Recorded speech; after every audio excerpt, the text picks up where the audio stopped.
और लगभग 2 दिन के लंबे ट्रेन सफर के बाद हम पहुंच चुके थे गुवाहाटी, असम।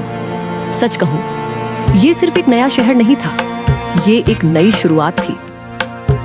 आपनाक असमलाई स्वागतम। तो वेलकम टू असम। और इस सफर की शुरुआत हमने की माँ कामाख्या देवी के दर्शन से।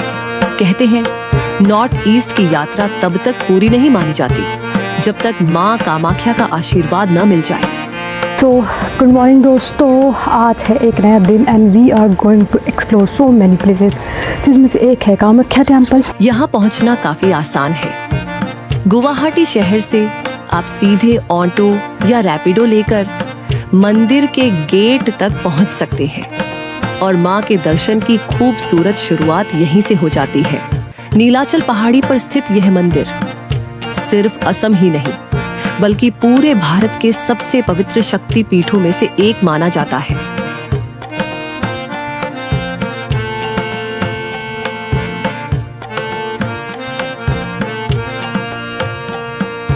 सबसे खास बात, यहाँ माँ की कोई प्रतिमा नहीं है। यहाँ माँ की पूजा प्रकृति के स्वरूप में की जाती है, जो इस मंदिर को और भी अद्भुत और अनोखा बनाती है। मंदिर का वातावरण, घंटों की गूंज, भक्तों की आस्था, अगरबत्ती की खुशबू और पहाड़ी से दिखाई देता गुवाहाटी का मनमोहक दृश्य, सब कुछ मन को एक अलग ही सुकून दे रहा था। और उस पल बस एक ही एहसास था, सफर कितना भी लंबा क्यों ना हो, अगर उसकी शुरुआत माँ के आशीर्वाद से हो तो हर रास्ता अपने आप खूबसूरत लगने लगता है। गेट के बाहर आपको प्रसाद की कई दुकानें मिल जाएंगी। वहीं से प्रसाद लेकर आप सीधे दर्शन के लिए आगे बढ़ सकते हैं। कहते हैं माँ कामाख्या मंदिर की इतनी मान्यता है कि यहाँ दर्शन के लिए लोग हफ्तों पहले से अपनी योजना बनाते हैं। स्पेशल दर्शन की टिकट भी कई बार 1 हफ्ते पहले ही बुक करनी पड़ती है और आम दर्शन के लिए तो रात के 12 बजे से ही श्रद्धालुओं की लाइन लगनी शुरू हो जाती है। यही देखकर अंदाजा लगाया जा सकता है कि लोगों की आस्था कितनी गहरी है।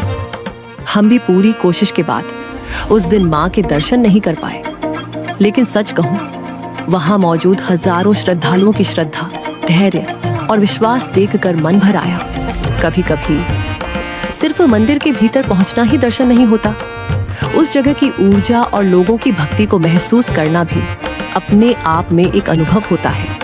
अगर आप यहाँ आने का प्लान बना रहे हैं तो दर्शन की टिकट ऑनलाइन और ऑफलाइन दोनों तरीकों से बुक की जा सकती है। और शायद इस मंदिर की सबसे अनोखी बात, मान्यता है कि 51 शक्ति पीठों में से एक यह वही स्थान है जहाँ माँ सती की योनि गिरी थी।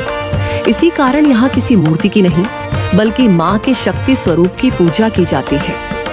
यही आस्था, यही इतिहास और यही आध्यात्मिक ऊर्जा हर साल लाखों श्रद्धालुओं को माँ कामाख्या के चरणों तक खींच लाती है।